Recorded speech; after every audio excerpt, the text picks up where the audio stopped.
Hello, today we're going to learn how to crochet. You're going to start with your ball of yarn. I highly recommend you get worsted weight, which looks like this on the ball band. There's a picture of a ball of yarn and it's got a 4 in it. This yarn is Caron Simply Soft. It's 100% acrylic. If we look on the ball band, you'll see that it's suggesting a 5mm knitting needle and a 5mm crochet hook. When these two are the same, you can confidently be sure that the crochet hook is the wrong size. Crochet requires a bigger hook than knitting does to get the same kind of drape, etc. As you're a beginner, just know that if these two numbers are the same, 5mm and 5mm, those two are the same, it's wrong. Get a bigger hook. I'm going to be using this yarn in a different color today for the video, and I'm going to be using a 5.5mm hook. Beginners, you might want to even go bigger than that, maybe to 6mm, just to be on the safe side. Beginners tend to crochet a little bit more tightly than those who have been crocheting for a little while do. So if you find as you're going that it's too hard to move the hook around or that you're getting a very stiff fabric, just go up a hook size. So you have your ball of yarn you got from the store. Now, how do you get at the yarn? Now, the Caron Simply Soft often has a center pole that's just hanging out. It's very easy to find, but a lot of yarns don't. So if you go in the end, you're gonna have to go find the center pole. I would suggest if you're a rank beginner, you've never done this before, simply take off the ball band and find the outside end. There it is. You can see that it's wrapped around the outside of the ball, and just work from that for now. As you get a little more advanced and you want to go a little faster, you're going to find that this ball is going to bounce all over your room. You might want to put it in a bowl or a bin or something while you're working for now. But if you want to go faster in the future, you'll just want to find this center pole. And I'll have a video about doing that as well. White doesn't appear on my video very well. I think it's because of my background color. So I'm going to switch to blue. It's the same yarn though. It's got a scrap ball here. Okay, so we found our yarn end. Now what do we do? The very first thing you're going to need to do when you are crocheting, the vast majority of the time, is to make a slip knot. Now, there's lots of videos on YouTube showing how to do a slip knot. There's a few different ways to do it. I'm going to show you how I do it. Keep in mind that during these beginner videos, I will be teaching you a kind of a standard way to do crochet. You can consider it to be the default way to crochet. It's not the only way to do it, and I highly recommend that as you get more comfortable with your tools, you go and you seek out new ways to do things. Okay, so we're going to do a slip knot here. I'm going to have this end of the yarn here to my left, and this will be the working yarn. It's the yarn that's pulling out of the ball of yarn. And I'm going to make a loop by passing the working yarn over the end, like so. Now I'm going to reach through that loop I just made and grab the working yarn. Now you're going to hold the end and the working yarn and you're going to pull the loop, and there's your slip knot. You know you've done it right if you can pull the working yarn and that loop gets smaller. All right, so we have our crochet hook here that we're going to be using. So the different parts of the hook, we've got the head, the throat, and the thumb rest. That's this flat part. And then there's this even section here. That's where we want the yarn to be. We'll go over that later when we have yarn. So how do we hold this thing? There are two general options that people like. I'm going to do the one that I do first, and that is just to hold it like this. So I've got my thumb on the thumb rest, and the hook is pointing sort of down compared to my hands. And I'm really just holding on to it with my last two fingers. My thumb is really just resting on it. You want a position where you can turn your hook around.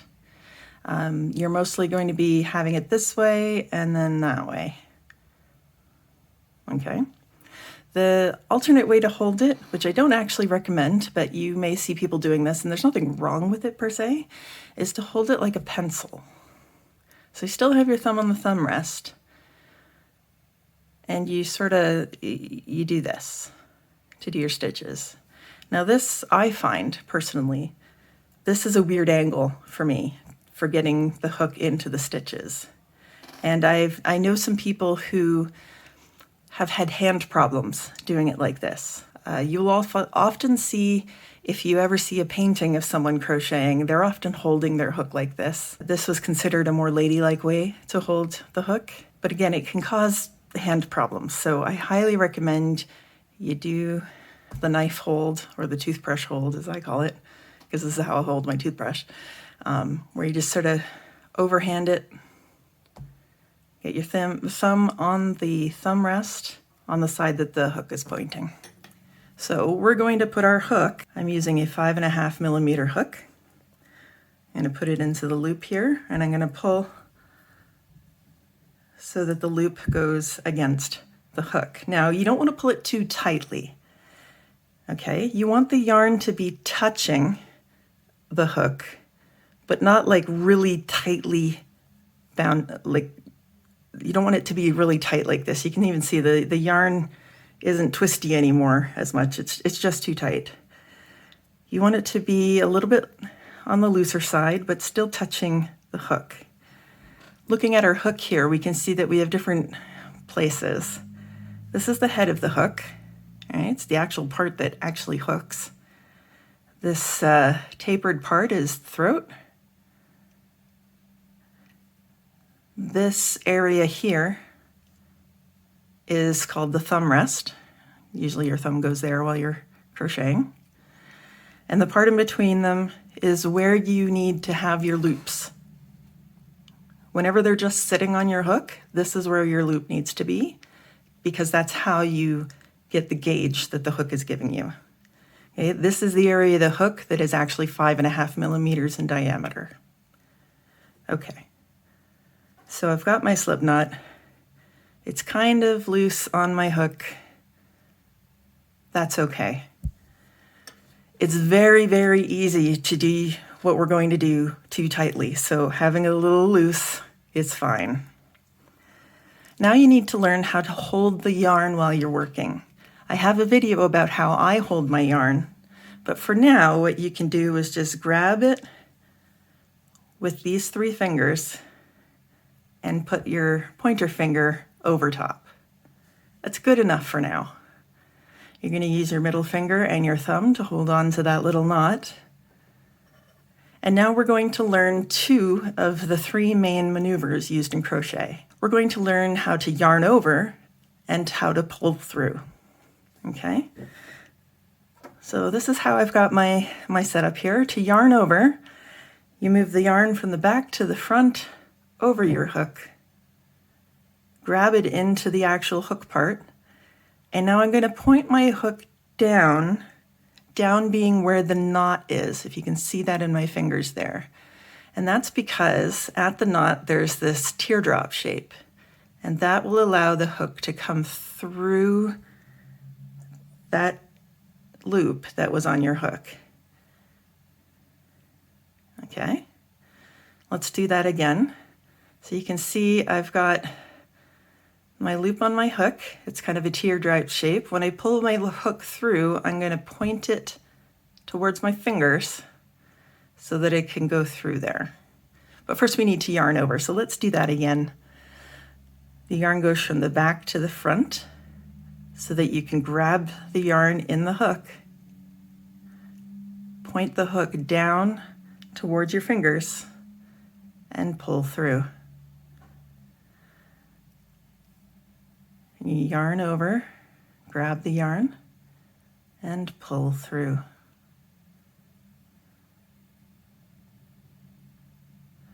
And you just keep doing this for however long the pattern tells you to do it. It'll say chain, whatever. It'll be probably shortened to be CH and then a number. It's also very common to see CH number plus number. So like chain 50 plus 2. So in that case, you chain 52. The reason for that we'll explain later. But the idea is if you wanted to make that pattern bigger, you could chain 100 plus 2 or 150 plus 2, and it would still work. So I've got a nice chain here. This is what it's supposed to look like. Even mine's a little uneven. It happens. Sometimes you'll find that it's a little twisty, and that usually happens because your hook came out of this loop and then you put it back in the wrong way. Don't worry about that too much for now. But generally speaking, you know you have your hook in the right way if when you pull on your working yarn, it's on the left. See how it's pulling down on the left side? That's the right side. But for now, don't worry about that. Just keep chaining away. Yarn over. Oh, and I've gone into my usual hold. Let me just go back to this one. So yarn over, pull through, yarn over, pull through. Before you move on to the next video where we explore inserting the hook places, do this for a bunch. You want your chain to be nice and stretchy.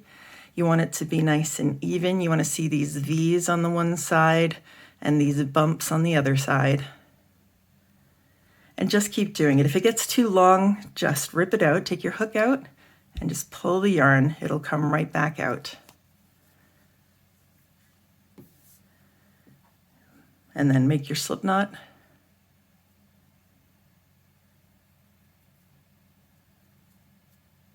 Put your hook in, pull it so that it's up against the hook, and do it again. Yarn over, pull through.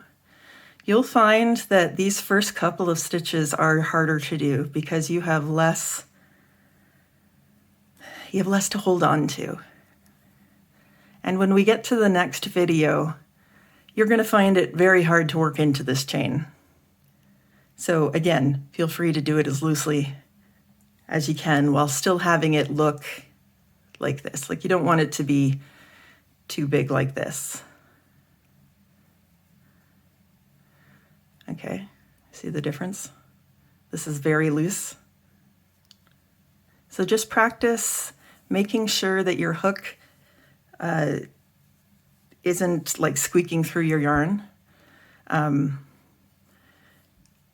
Especially with acrylic yarn and metal hooks or plastic hooks, if your yarn is too tight, you'll hear squeaking. Well, you might hear squeaking anyway, but just try and stay loose, okay? There's no one judging you. There are no crochet police.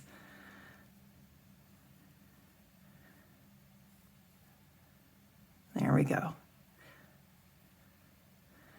So once you have the hang of this, you're going to want to go on to the next video, and I'll see you there. Good luck.